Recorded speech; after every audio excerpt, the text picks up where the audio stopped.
Do you ever feel like you don't fit where you came from? You don't fit where you're going? Have you ever felt too churchy to be worldly, but a little too worldly to fit in some churches where you have to?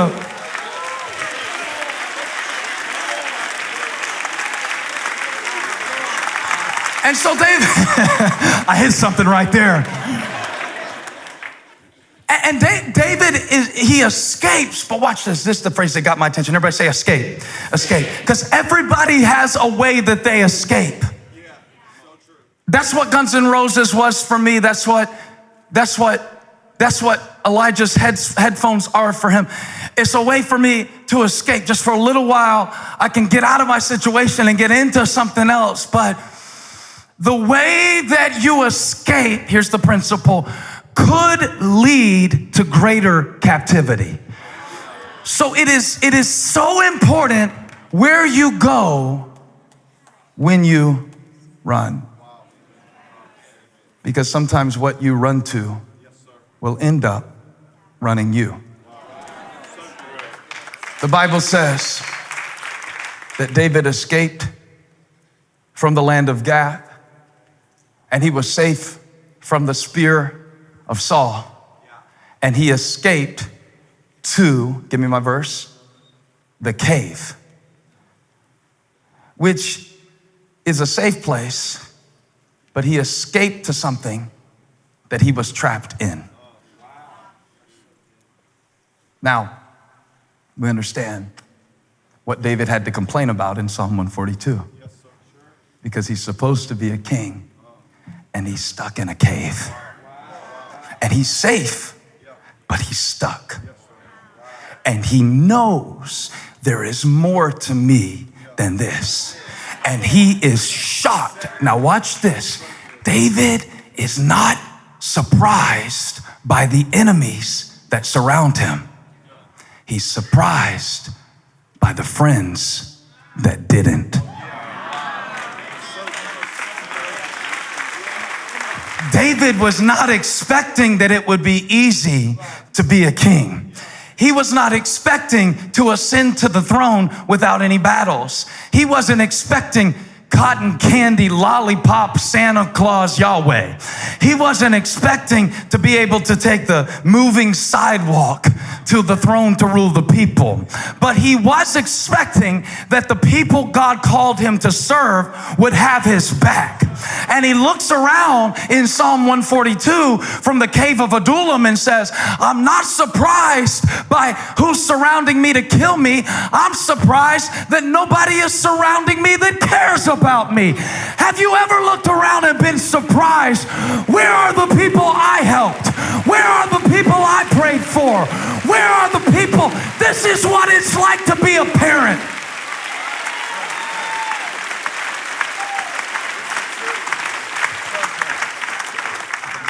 I thought it must be lonely for David in the cave, to be all alone in the cave. But then I kept reading and I discovered he wasn't alone.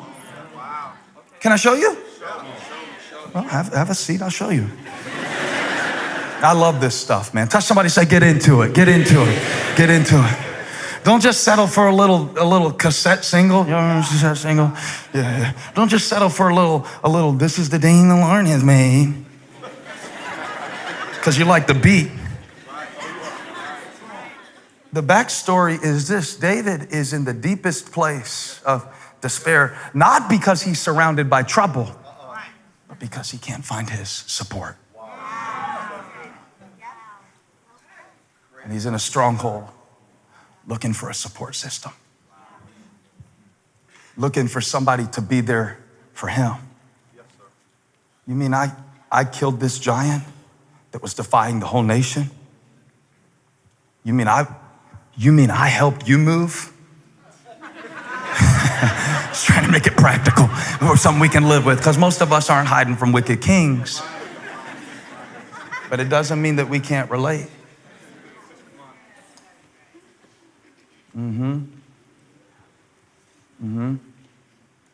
David says, I looked around and nobody was there, but it wasn't true.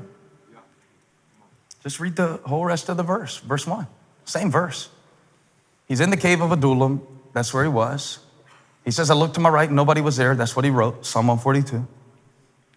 And his brothers and father's household heard about it and they went down to him there. So he was surrounded.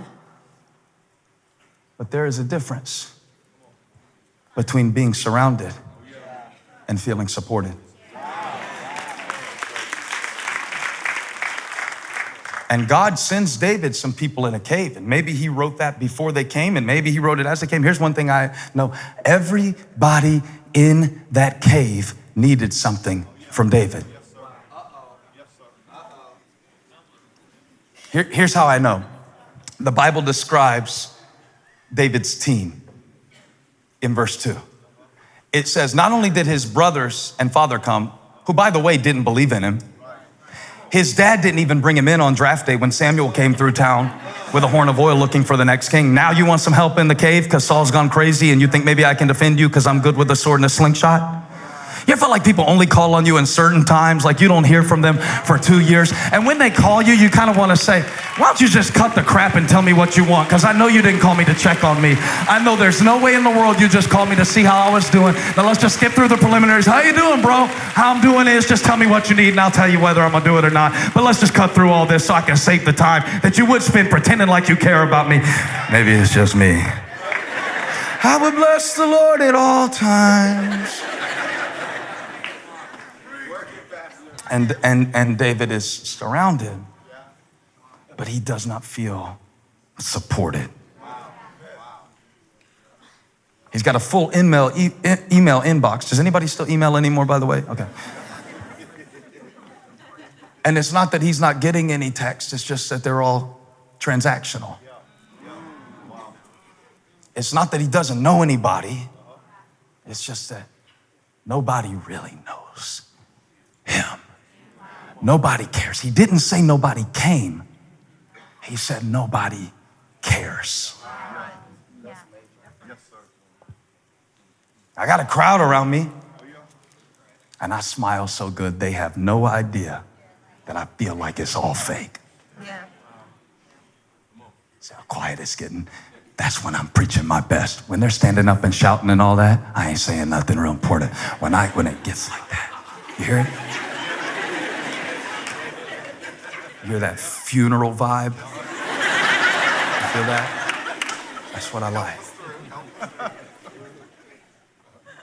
Who really cares? If I couldn't provide for them, would they care?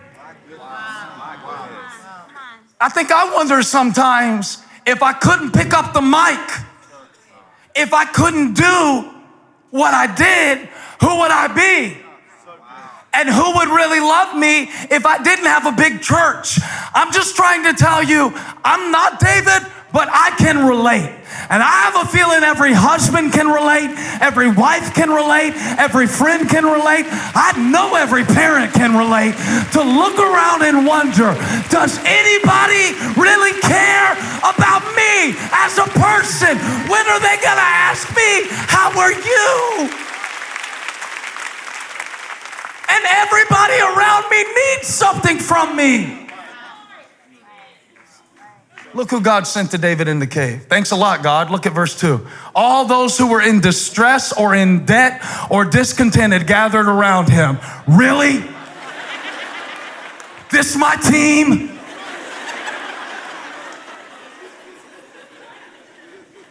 Huh? Really? I don't know the sequence. Nobody does. But was God messing with David?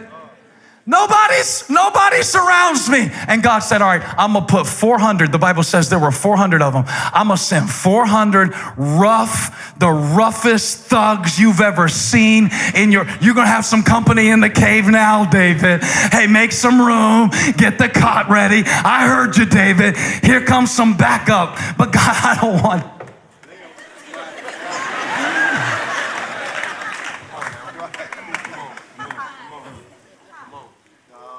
what David didn't know.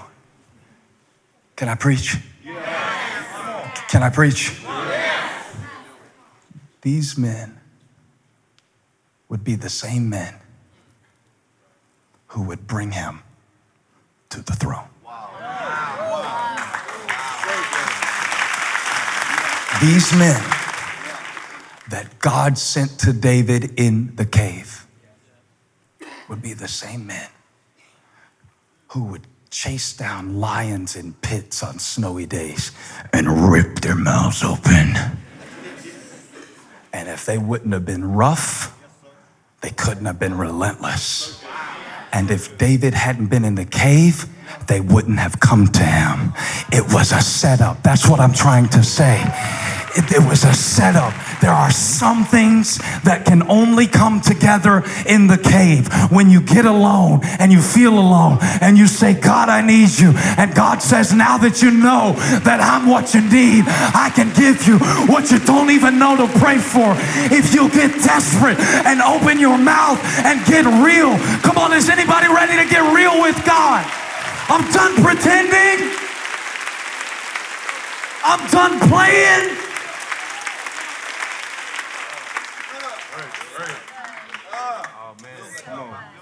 Do it by faith. Touch 5 people. Say, you got what you need. You got what you need. You got what you need. Come on, you see, you got what you need. You got what you need. It might look like debt. It might look like disorientation. It might look like discontent, but those were David's mighty men in disguise. I'm telling you, a little boy's lunch isn't all you can eat buffet. When God puts his hand on it, what you have is what you need for where you are. You are not stuck. It is not over. Saul can't kill you, and you're not alone. Shout about it. Hey, thank you for watching. Make sure you subscribe to this channel so you don't miss a single video or live stream, and share this video with a friend. And don't forget, you can join me live every Sunday. Thanks again for watching.